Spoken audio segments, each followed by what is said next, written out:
thank you so much for coming, and to the Hugh Lane and to Basic Space and to Siobhan for inviting me up to give a chat. There's that first of the day, just so you know. So my work revolves around memory, trauma and anxiety, and hopefully this presentation will be like an overview of my practice and my process. So I thought where we are, it would be strange not to mention Mr. Bacon downstairs. So I thought I'd just start with a sketch of Bacon's life mask, which is in the National Portrait Gallery in London. It was done by Clive Barker. So I just titled it "This is the Closest" because face to face with him, and he was a big inspiration when I was much younger, getting into art initially. So this is the first painting that I felt content with when leaving art college, which I finished in 2010.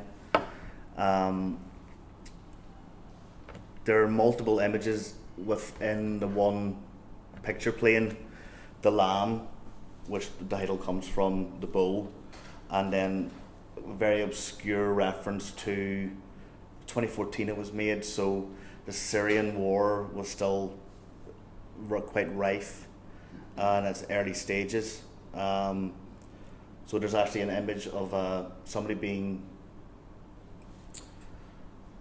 there's like a syringe there. It's sort of the orientation has been altered, so someone's being like treated for like a chemical attack. It is rough, it is raw, but I think for me, the foundations of the work developing are here, or like the blueprints are here in this image. Also as well, there are these sort of strokes are reminiscent of Ogham, the Celtic language of marks on the age of stones, which we'll come back to hopefully full circle later. The multiple imagery on the one surface, it's almost like they're fighting for attention. They're fighting for dominance at the same time, and for me, I like that idea because it creates a sense of anxiousness and ambiguity in the picture. I'm not really one for spoon feeding what people want to take out of the work. It's I just sort of open the door. So following on from that, the same year, as I say, that sort of first painting opened the floodgates for this sort of way of working. And so I Forgot There Was Such a Thing as Sleep is a line from Joseph Conrad's Heart of Darkness, where the two characters, Marlowe and Kurtz, Marlowe is searching for this sort of antagonist, Kurtz, that's sort of merged into the Congo, into the landscape, and Marlowe was actually seen in portrait very obscurely, and then the orientation switched and Kurtz is this white ghostly figure, where they actually share one eye socket, and this sort of machete blade is behind Kurtz's back in the landscape way, but then in the portrait it's actually up against Marlowe's throat. So it just added more story, it added more like a sort of sense of like a narrative whenever you were able to play with scale and play with images on these different planes. I was drawn to Heart of Darkness as Marlowe loses himself in the Congo in his search for Kurtz, and then the almost sister piece to this, The Lady Vanishes. I was almost thinking of Edward Thomas's poem Lights Out, where there's a line in it here: "It's silence I hear and obey, that I may lose my way and myself." So there are themes quite closely linked in the themes between the two pieces. So the first three images I've shown you, these two and then the previous one, were all part of a solo show in the Duncairn Arts Centre in Belfast, where I had invited two poets, Colin Dardis and Geraldine O'Kane, to actually live with the work for a few months, and they created poems separately and together for the work that they lived with, and then they created a booklet of the poems for the opening of the show, which proceeds of the book went to a local mental health charity in North Belfast where the show was. So, right, let's go to reference material. It's varied, like life, it should be. So from personal photos, found images, newspapers, magazines, historical photos, film stills, and from life. I mainly utilise photos as they lend themselves to the small scale I like to keep my drawings, and they help to keep the immediacy of the mark, so then whenever the drawings are such small scale, that immediacy hopefully translates when it's developed onto acetate and then blown up onto canvas, which I'll talk about a little bit later. So this drawing is from a photo of my mum in the mid-70s. There is a boat there in the background, I noticed, and I was like, why is there a boat there? But I was obviously, in my head, I was trying to merge two drawings into the, where I actually don't remember doing the boat. But so from that, it's actually from a forest that I think my dad took before, like when they were curtain, as they say up in Derry. So from that, it was developed to this painting where she is sitting on a picnic bench in the photo, so that's where the title gets to picnic.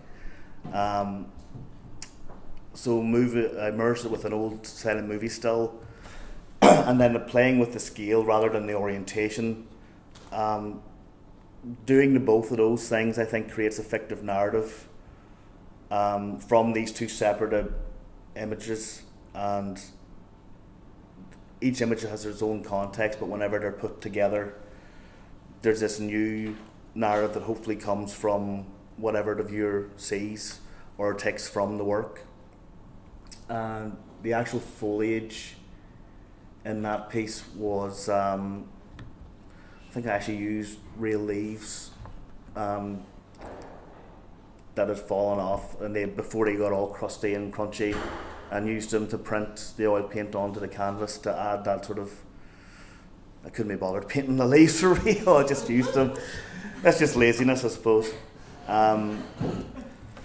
So actually between the dates, 2015, 2016, between the drawing and the painting, we lost our studio in Belfast. I ran a studio called Loft for 6 years since leaving university.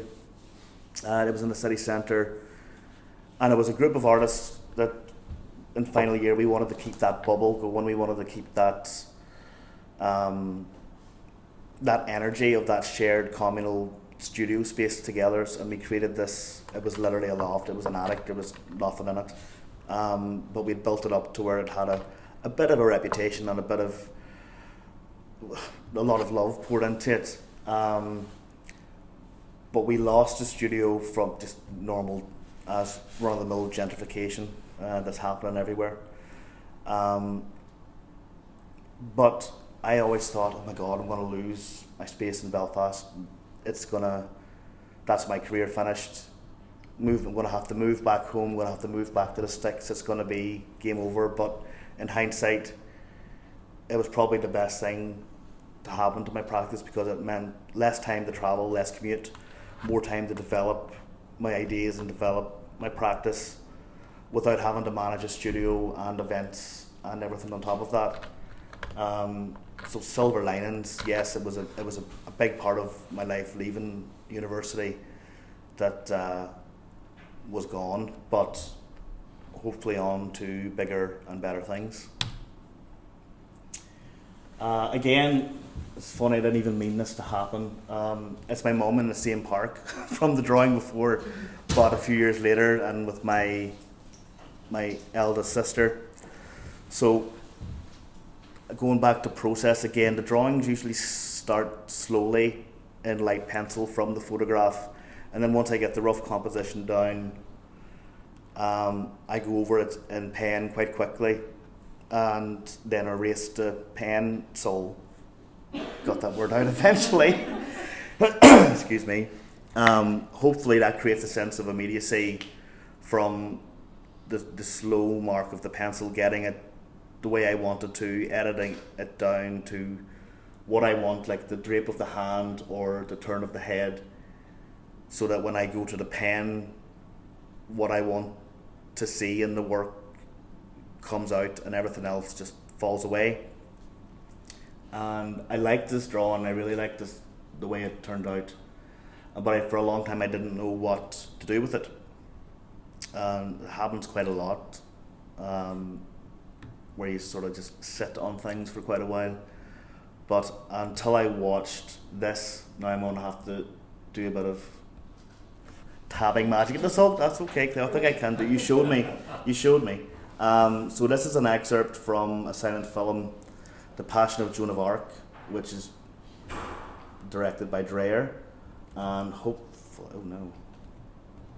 ta-da!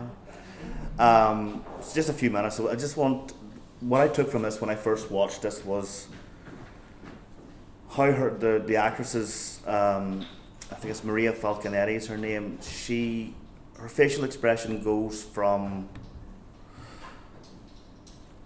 pain, sorrow, to strength, to sort of just, I can't, it's so hard to explain. I'll just actually just let this little minute or two speak for itself.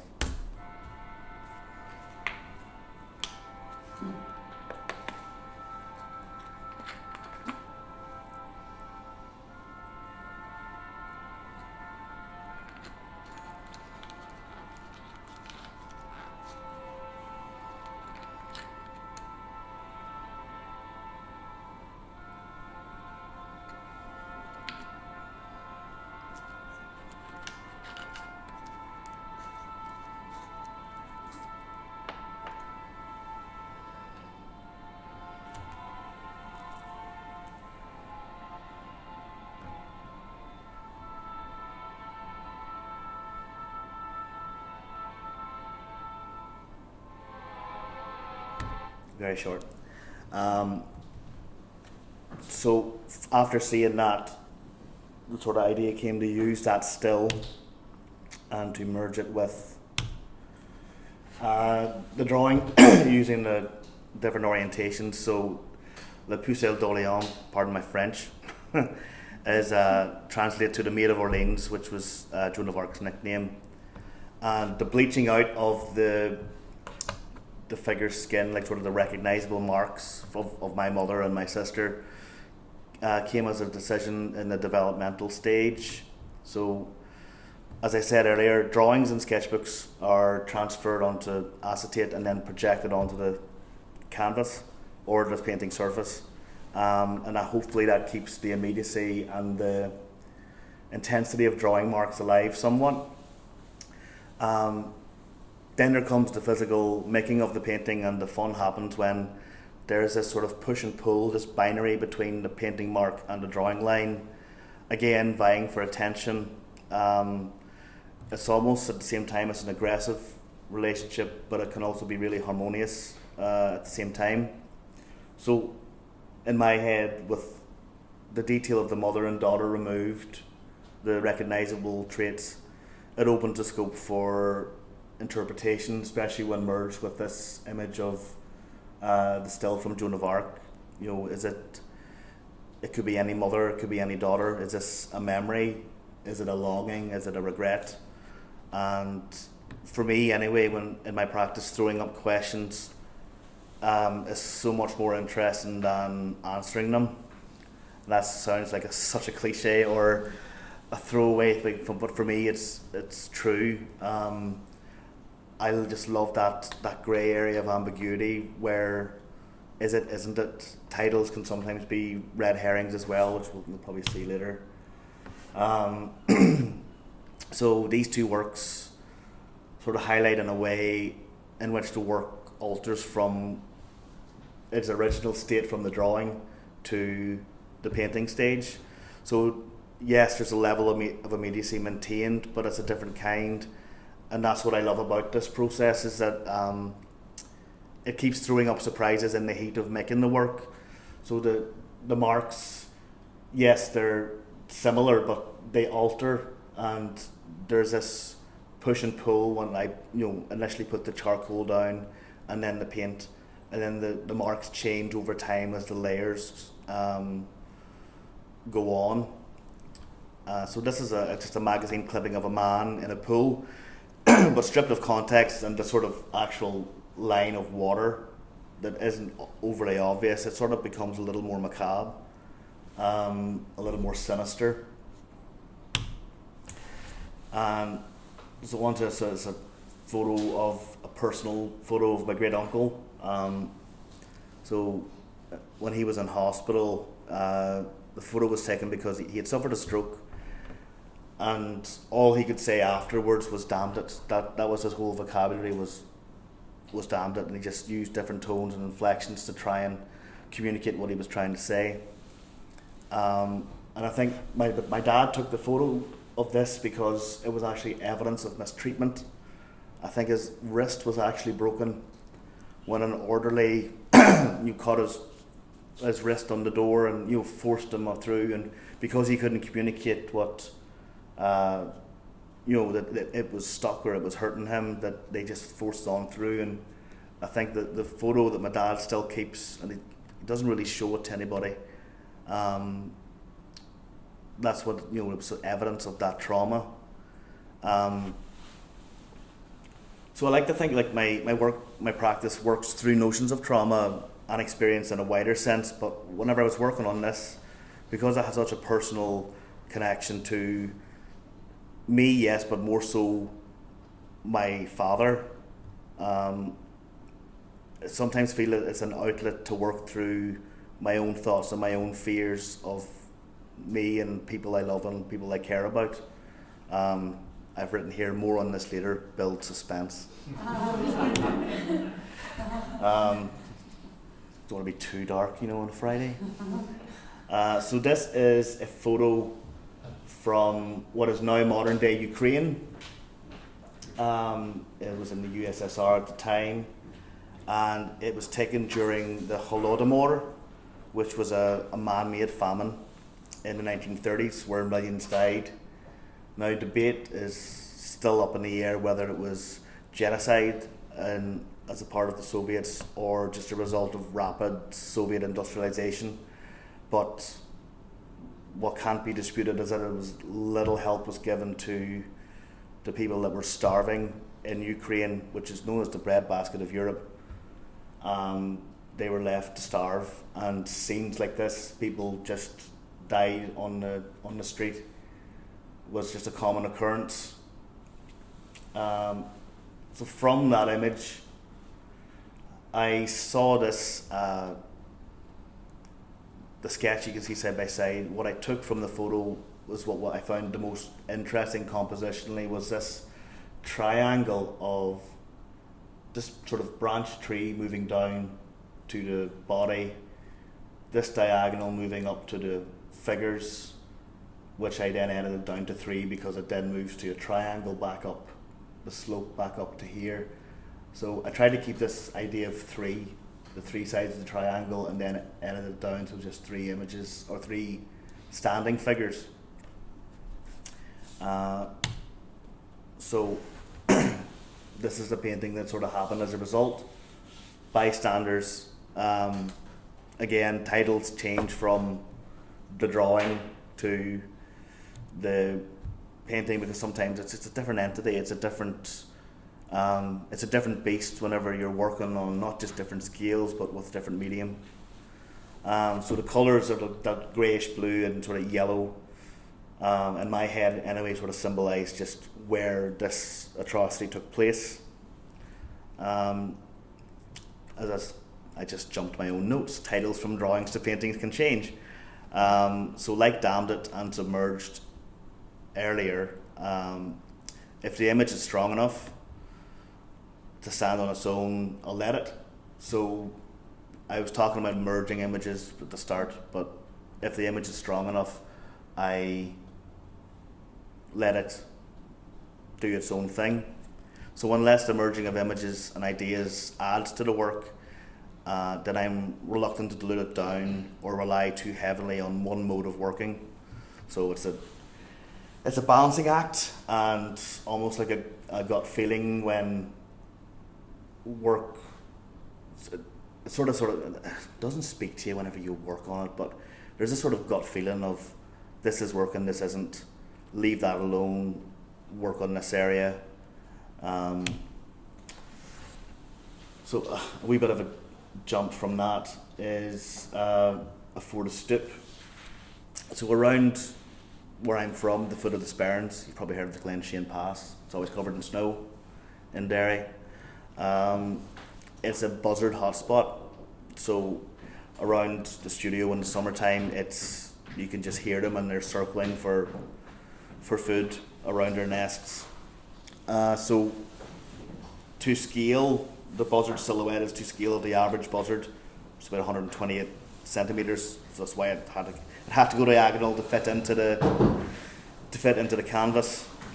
So this sort of image sort of worked on this notion of predator-prey and playing with scale and the balance of power and dynamic between them. So yes, the bird, the predator, is to scale, but the rabbit skull behind it and sometimes in front of it, with the drawing still going through the bird.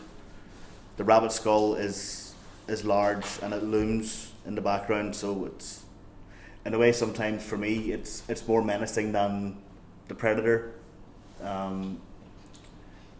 even though it is like sort of a memento mori. But it is, rabbit skulls are strange. They look so cute and furry, and then there's just a really menacing jawline. But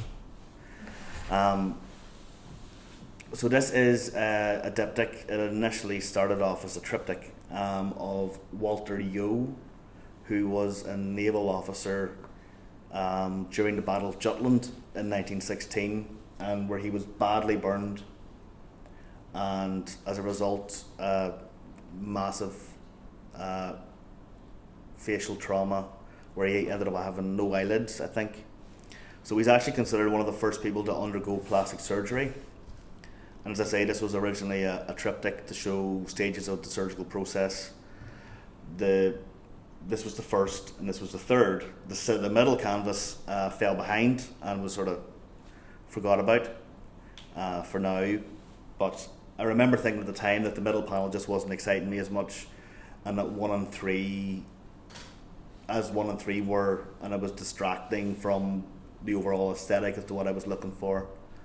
And there's a slight bubbly greeniness in the canvas, and the texture that's actually came about by a very controlled burn. So whenever I use charcoal, I actually use fixative to fix the charcoal onto the canvas, and I was playing about very safely, if anyone from health and safety is listening, to actually burn the very outer surface of the painting. So it created this bubbly texture, and then I painted on it again, drew on it with the charcoal, painted, burn, repeat, until there was this sort of mottled effect in the work. And it's really strange as well when you set a light flame onto oil paint that's still wet, how the colour changes. It really goes this really strange acidic hue. Must just be whatever the chemical balance is. So on the left is a found image of Ela Foster, who was known as the Brute of Belsen, violent guard and at the notorious concentration camp. And sort of superimposed onto her face is like an imagined mesh with light streaming through it that you would find in a confessional booth. So merging these two, it's not really a merging of images, it's a merging of one image and the idea of an image, of light passing through an image onto the first one. And so what horrors has she seen and was she committed in those atrocities? So the horror to horror, it's actually really hard for a Derry person to say, is a quick study found from a found image of just like a model image, a magazine, and it reminded me of a line again from Heart of Darkness. It seems to be a book I keep going back to. I also really forget sometimes how enjoyable it is to paint on a different surface in canvas. Wood or panel seems to be really forgiven in terms of the mixed media approach that I use, where the scraping the paint leaves such interesting marks like around the fingers. So this is March 2020, quite an important date. My solo show in the University of Atypical in Belfast. So you can sort of see the scale of the previous images, like sort of side by side in the slide.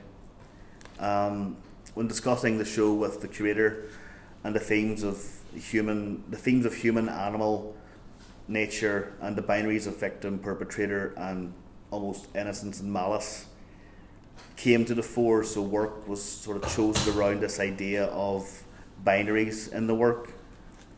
And one of a writer, a friend of mine, Jane Morrow, who's a curator and researcher, wrote a text to accompany the show.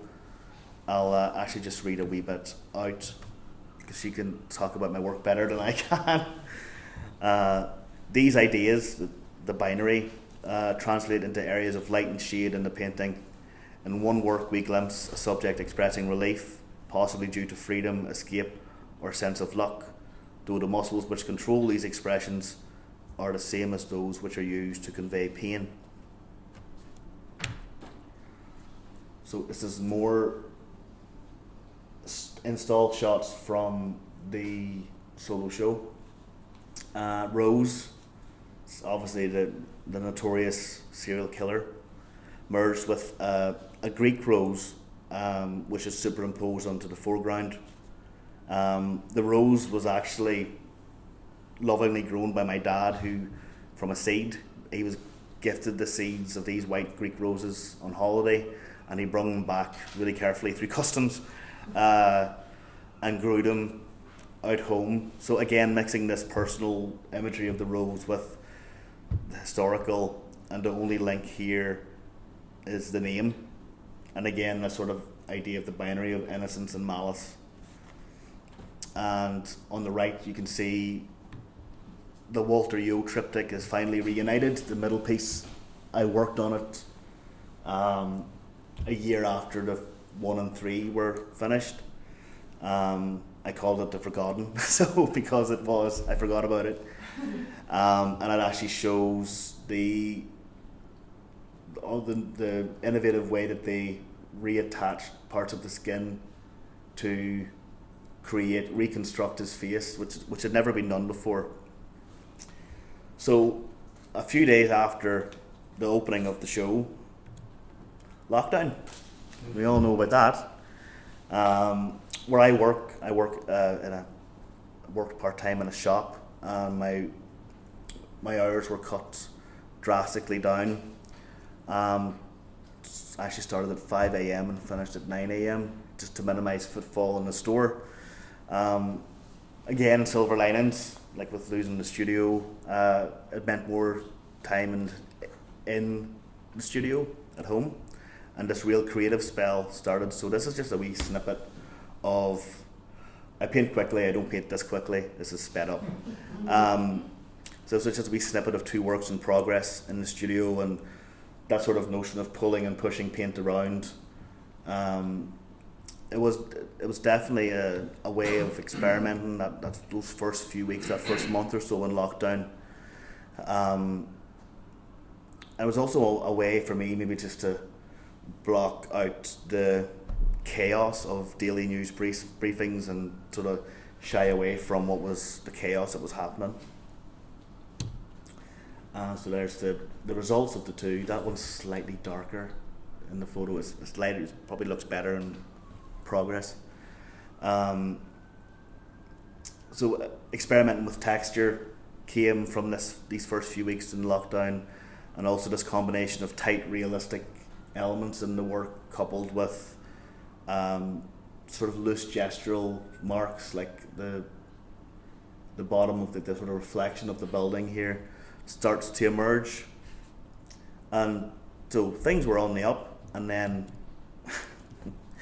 so on top of lockdown, I had a fall in work where I fractured my wrist, fractured my skull, and I took a bleed on the brain, and spent a week in the hospital and in and out of hospital a few more times in the course of a year,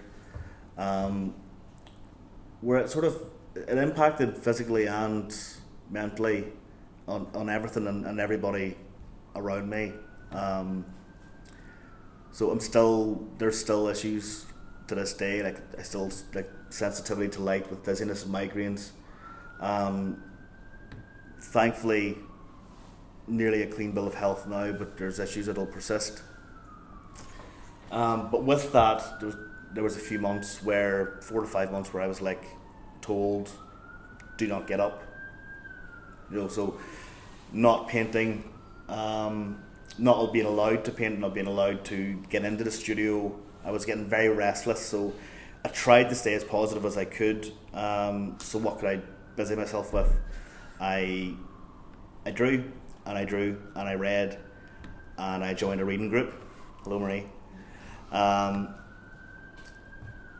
From life, like these little sketches are from life, and also they kindly gave me where my fracture was in the hospital, so I could sort of take a wee dash at that. So yeah, mainly from life, but also looking at old photographs, family photographs that I hadn't looked at or thought about in years. Like that's my godfather as a baby, as my great grandfather. Yeah, just looking through photographs and this sort of introspection or sort of way of looking back. This sort of space of contemplation seemed to help galvanize ideas when I wasn't able to physically make anything larger than a piece of paper. And so I was really chomping at the bit to get working when able to.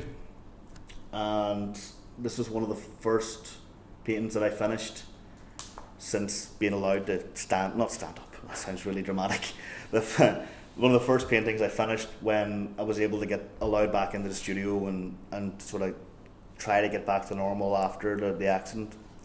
So it's actually, the image is from a still of a wedding, my mum and dad's wedding.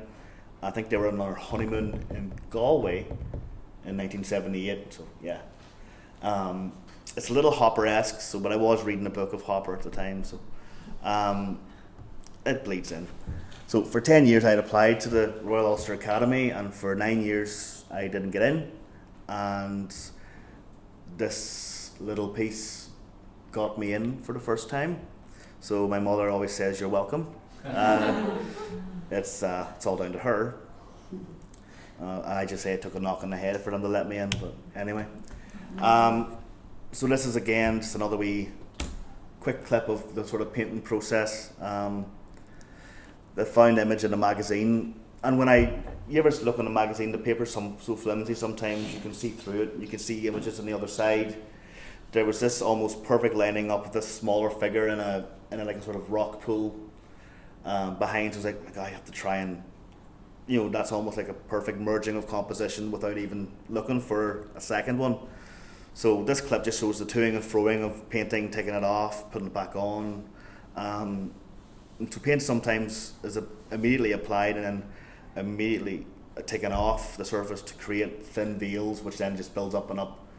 And you can probably see it better in this slide than the next one. We all had our own, well, maybe it's just me, but we all cut our own hair in lockdown, right? No? So there's actually parts of my hair up here because why not? You get the material from somewhere. So rock pool memory is what I called it, and lockdown hair is in the notes here. Troublesome was again a found image from a fashion shoot that was taken outside this sort of modernist fascist architecture in Italy, the Palazzo della Civiltà Italiana. That's not very well said, but which was built during the time of Mussolini in the early 30s. I'm not one for ramming opinions in people's faces, but sometimes titles can hint at my own personal feelings towards subjects. But again, titles can also be a red herring. So again, I leave it up to the viewer yourselves to think of what you will. This is a reused canvas that I worked on. The tree, the weeping willow on the left, was the only piece, the only sole survivor of the previous painting. And it was my second attempt at trying to paint the ferryman, or the idea of the ferryman crossing the River Styx to the underworld. The first attempt was during that first flurry of activity. It was messy and overpainted and embarrassing. I didn't want to put it up here, but I'm happy with this one because it strips the image bare. It just minimizes form and color that I hadn't really done before.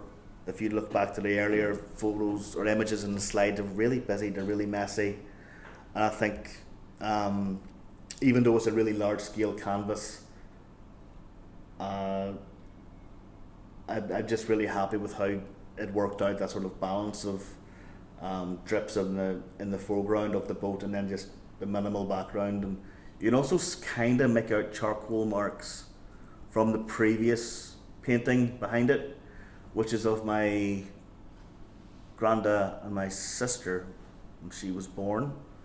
So it's there and it's not there in a way. So shock, again, a self-reflective look at how events in the past year impacted. It's a found image, yes, but for me it was very personal. Saint and Sinner on the right was shown at this year's Boyle Arts Festival. Both of these images display what I was speaking about earlier, like areas of tight, realistic painting, then coupled with the loose gestural marks, and it's something that's starting to. It's an idea that comes in, then you forget about it, and then you're like, oh yeah, I should do that again, because the next slide is really not like that at all. But then that's why I keep a diary. I always try and keep ideas in the diary, so then when I look back, I say, oh yeah, I should do that. Try and remind myself. So this is merging of imagery over a century apart. The biplanes from the First World War, coupled with an image of, I think it was in Italy, when they were really suffering in their first lockdown, in the first wave of the pandemic. So Spanish flu, World War I crisis, COVID, possible Ukraine war crisis, even, yeah, it's 2021, but even a year after making it, the context of seeing work, it sort of changed for me. Even when I was sort of making this presentation, I was like, huh, it's funny. It's not that funny. Can I ask a question about the picture just before you go too far on Saint and Sinner? Was that a particular person or was it just a random? It was a found image. I think it was an old writer. I can't remember the name of the writer, but it was like a portrait of a writer at the turn of the century. Okay. I really should know his name, but I don't. Is the Saint and Sinner, is that just? That could be a red herring. Is it? Yeah, just throw the question there, and okay. yeah. I love this to mess with people's minds. So jumping from the large scale of the previous painting to these smaller, darker, slightly more intimate studies. So Moon Boy, it's a photograph of my uncle when he was a boy, and on the right is a label. It's actually taken from a famous photograph by Paul Strand in New York, where I removed the word blind here, that's in the photograph, and changed it with the word label. Again, throwing up more questions than answers. It's quite sadistic, isn't it? So yeah, I'm not even gonna. Yeah, Rex Egypti Penultimus is the second last king of Egypt, or pharaoh of Egypt. This is Farouk of Egypt. He was the second last. The photo was taken in England, where he was studying. He was 16 at the time. I think he had just been told of his father's death and of his immediate ascension to the throne. And then on the different orientation is the Great Pyramids of Egypt, sort of fading in and out of the shadow of the face, and eventually down, going right across. So yeah, it must just be a lot of responsibility and a lot of angst to be thrust with that at such a young age. Again, his reign ended up being very corrupt, and a lot of he was deposed or whatever. But to be thrown into that at such a young age, it must be just really disconcerting. So the Doctor Will See You Now is a merging of two images. The image clear is a still from a cult film, it's a terrible film, Faster Pussycat Kill Kill from the 60s, and the portrait the other way is of Morris Bulber, who with his gang killed over 30 Italian immigrants arriving to America in the 1930s. Dr. Bulber, as he would call himself, he didn't have a medical degree or anything. He would prescribe medicine that would slowly poison his victims, or other times he would kill them with heavy sandbags, so causing internal hemorrhages without leaving any physical evidence of trauma, all to claim insurance from these people that didn't know the language, were coming to the country. He took advantage, and so coupled with The Doctor is from the cult film Faster Pussycat Kill Kill, and this merging of fact and fiction, of the sort of stylized Hollywood idea of killing and of death. We're all guilty of watching films and sort of glorify it in a way, and then coupled with a real life monster. It just shows society's ongoing obsession with murder and death, and a slippery slope that it navigates between just absolute horror and then at the same time entertainment. Like there's the Dahmer series on Netflix as well as it's a brilliant piece of TV, but it is very strange at how some people are like, oh, he's so misunderstood, but it's like, really? He killed 17 people, how's that? But anyway, I digress. So this was this year I was lucky enough to be invited to take part in a residency and exhibition in Catalyst Arts in Belfast with two other artists, Stephanie Tanney, who is a sculptor, and performance artist and drawer Rachel McManus. So for a few weeks the space turned into a studio for the first part of the collaboration, and we had weekly meetings over Zoom, which we're all probably used to, and with writers who were on board as well. Am I all right for time? Yeah. Yeah? Good. I just heard a beep and was just worried. So, and there was writers on board as well, who interviewed us, and sort of the curator. The idea of the title came from conversations about ways of working, and how I mentioned in passing that I used to include OM in work, which was one of our first slides. in the Leaping Lamb one. So the curator, Jen Alexander, saw this and saw it as a good route in for the three of us to communicate through our work, even though it's different ways of working through sculpture, performance, drawing and painting. So the left image is Ode to Joy. Ode to Joys, sorry, because the Catalyst is now in an alleyway called Joy's Entry. And the first day, all the paintings were made in situ in the gallery. And there's this audio, it must just be sick for tourists going through Belfast in this alleyway. It talks about Henry Joy McCracken, of how he was spared beheading in his trial because he was part of the Irish Republican Brotherhood.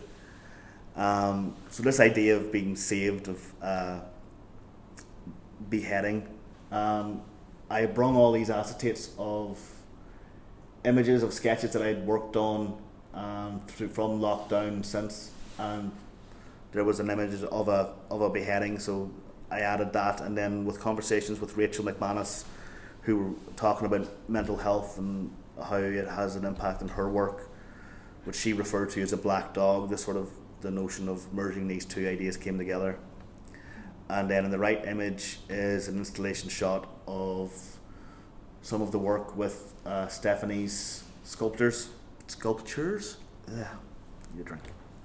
The piece on the floor is a mould of a piece of bogwood that I had brought from back home, that Stephanie liked the look of in one of the meetings we had. So I brought it and she did a mould of it.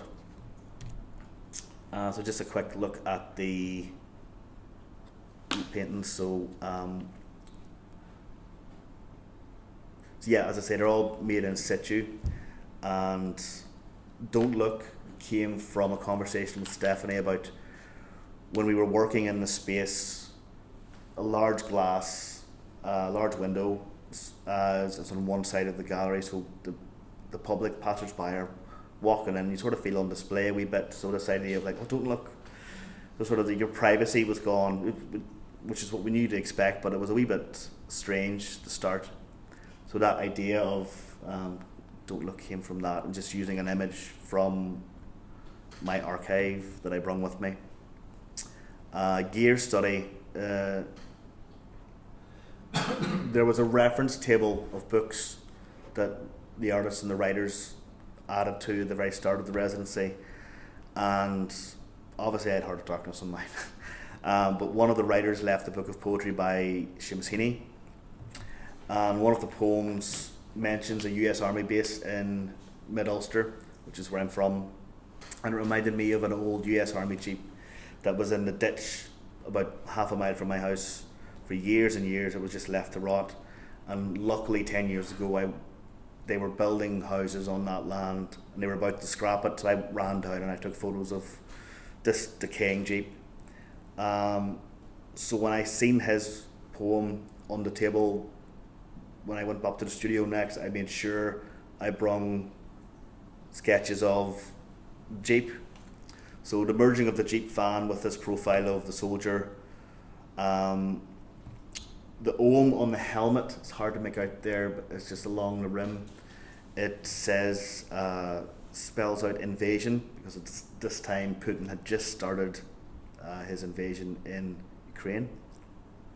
And it was all in our minds, and we were talking about it as we were making work beside each other. So the residency was definitely out of my comfort zone, but it was a great experience doing it. And to end the show, Rachel McManus did this performance piece that actually ran where the public were in the alleyway itself, and it was excellent. It's definitely worth checking out. On the Catalyst website archives photos of the performance. So this is currently on show with the RUA, because they got in twice now. It opened today, so I'm a little worse for wear because the opening was last night. It's the first painting that I finished after the birth of our first child, and halfway through finishing it I was like, oh, what colours, because it was a black and white photograph. I found an image of like a Victorian girl, and I was like, I didn't know what colour to do the hair, and then we had a little redhead. So I think that's my answer then. So I made the hair red. I only seem to get into RUA after significant events, which is very strange. Just keep your life really dramatic. Yeah. Just keep on my toes. So there's a little hangover from the OM as well. It was just shortly after the residency. It spells girl on her sleeve.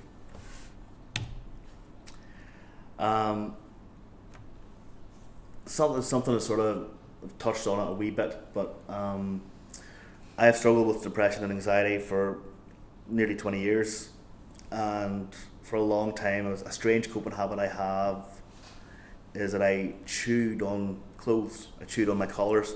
My uncle used to call me a moth boy because it's very, very cruel. And when I came across this image in a fashion magazine, I literally took my breath away because, oh my God, is that what I look like when I'm sitting chewing on clothes? So it immediately struck a chord.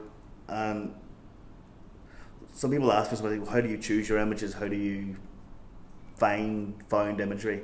And that feeling is what I look for when I find an image. It's that gut feeling of it has to have a personal impact on me. It has to have a personal effect on me before I can even think of developing it further, using it further.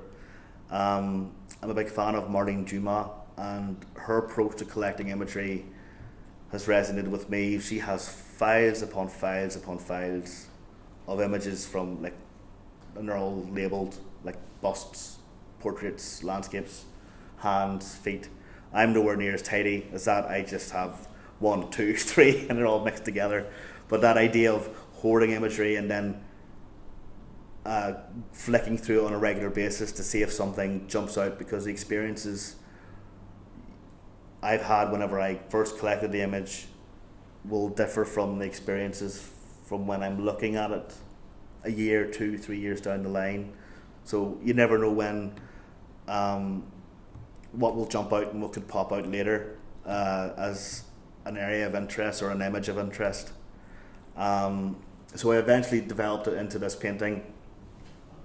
A big gap between it, actually, 4 years. And I coupled it with a magpie moth, it's called. I didn't mean to do it, so like one for sorrow, maybe. But I sort of gave him like wings in the merging. There's areas of it that work and there's areas of it that doesn't, but for me it has like a wee place because it's personal to me. It's hard to explain. So you'll be happy to know this is the final slide. Recent works, just finished. Again, experimenting with light and shade and incorporating realistic elements in the work along with gestural loose marks. Peekaboo is all I seem to say at the minute, with a little Bobby. And I haven't really talked about it, but finding that balance whenever you're painting and then you go to charcoal again and then back to painting, is that balance between the drawing line and the painting mark. There's that harmony, and as I said, that sort of fight for dominance and fight for attention, which is, I don't know, is maybe showing itself out here a wee bit in the last things. So as I say, like all previous experiences, like I said about the drawings, they bring us back to where we are. They've brought us to where we are now. So like, do we regret the experiences that we've had, like the fall, the whatever, people that we've lost? Do we regret them and look back with them and with doubt, or do we harness them? Do we embrace them? Embrace things that makes us unique, and push forward and ask questions. So this notion of collective individual experience and our perceptions of memory and trauma is such a rich vein that I've never really felt the need to outline projects, although like the residency was almost like a mini project. So again, a red herring there.